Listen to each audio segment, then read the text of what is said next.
Am I crazy, or is like every other game on Steam these days going into early access? My wishlist seems to have more and more of these titles every day, and I kind of sort of hate it. It's not like these games are inherently crap. In fact, I'm playing Sons of the Forest right now, hence why most of the footage is from that, and I'm having a good time with it. But even then, playing this reminds me of all the things I hate about early access games. While I am going to talk trash about this model, I do understand why it exists, and I'll talk about that later, so please don't trash me in the comments just yet. For those of you who might not know, hi Mom.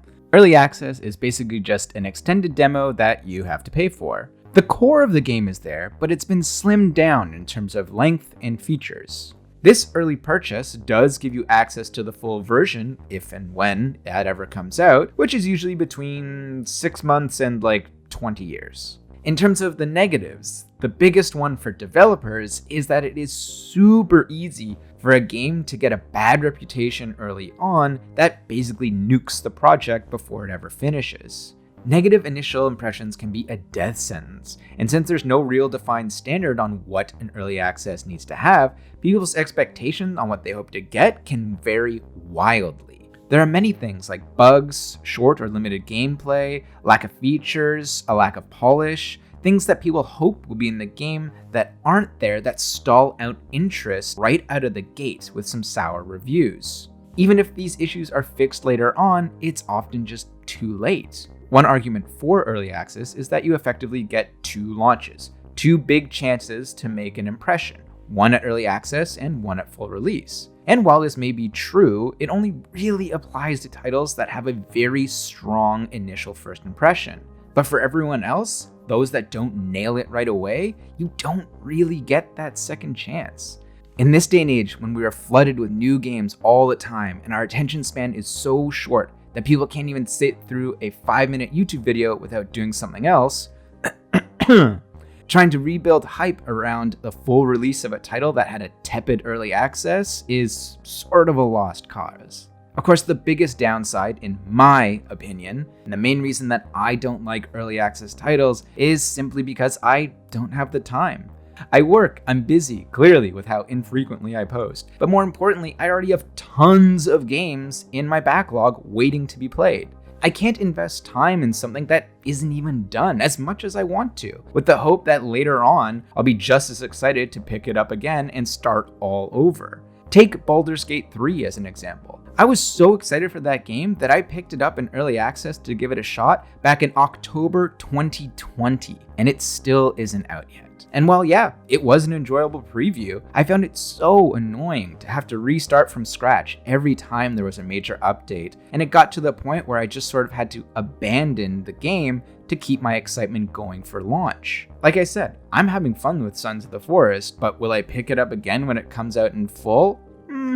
Probably not. Unless there are some huge changes to the game, I feel like I've experienced everything it has to offer, and I'm not super excited at the idea of starting from scratch just to find out what those differences are. To avoid this sort of pre-release burnout, the solution seems pretty obvious, right? Just don't buy early access games. Well, yeah, but actually, no, because that sort of defeats the whole point of their existence. See, I told you I would get here. The reason for the existence is, of course, money. It's always money. Making a game, especially an indie one, can be super stressful because you might have no or very little income while you make it. So to avoid rushing and making compromises, they will release a small part of the game that they've built to get a little income coming in to relieve that pressure while they work on delivering the product they actually want to make. This early funding provides relief to the developers while allowing people to support games or ideas they find interesting or think have potential while getting a bit of a discount doing so.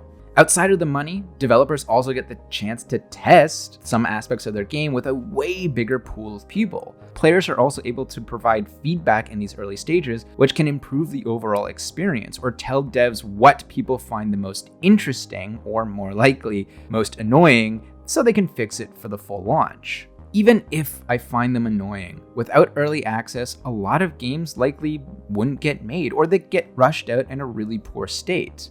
So what's the solution? Well, I spent at least an afternoon thinking of a few ones I think are pretty good. One of the most obvious ones I think would be to remove the review section for unfinished titles. I'm not saying have no reviews, just remove this part. Keep the user feedback and let people read that and make up their own minds to determine whether or not this is something they want to invest their money and time in. My other idea is sort of a hybrid payment option. Have the option to buy the game outright in early access, but also have another option to just purchase access to the early version at an even bigger discounted rate. Then at launch, those that only paid for the early version access will have to cover the remaining amount if they wanted the full game. This option allows developers to still get money early on, allows people who want to support the game in full to do so, and those that just want to pay for a taste of the game can also do that with the option of paying for the full experience later on if they're still interested. Or just stick with demos and have a little support this game donation option at the end with some rewards a la Kickstarter. But these are just some ideas I quickly threw together. So if you have some of your own, please let me know. Or if you like mine, also let me know because I really need the validation. Anyways, I have a massive backlog of games to get through. So until next time, thanks for letting me talk gaming.